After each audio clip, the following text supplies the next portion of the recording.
Donc, celui qu'on voit là, Ntinu, ça veut dire le roi. Ou en tout cas, c'est pour signifier le roi du royaume Congo. C'est le dernier grand roi, celui qui a été tué à la bataille d'Ambouila. Et lui, il avait rassemblé une grande armée contre l'envahisseur ou bien l'occupant, le colonisateur portugais.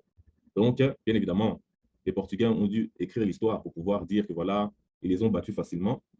Toujours est-il que, de l'autre côté, on a Mama Kimpavita. Donc, elle, d'après l'histoire que nous connaissons d'elle, justement, elle est morte à peu près à l'âge de 22 ans. Donc, elle a eu comme une révélation du roi Vitankanga qui est juste à côté. Et c'est le roi Vitankanga qui a été tué donc à la bataille face aux Portugais et aux gens qui ont collaboré avec les Portugais, qui étaient des autochtones.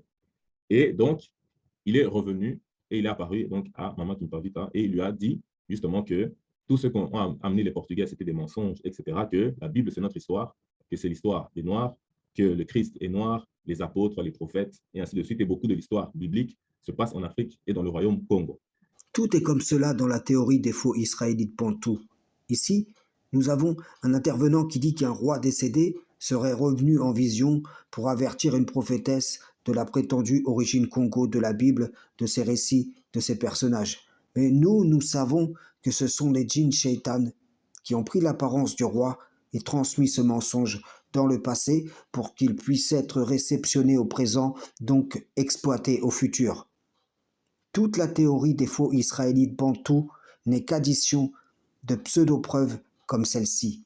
Nous savons, d'après Muhammad, il n'y a pas d'enfant d'Adam qui portera le manteau de la prophétie. Et même si cette prophétesse, Simon Kibangu ou encore Elijah Muhammad et bien d'autres convergent vers ce faux rétablissement d'identité des enfants d'Abraham et de leur envoyé, eh bien, ce n'est qu'une épreuve de la part de l'Éternel par laquelle il reconnaîtra ses fidèles.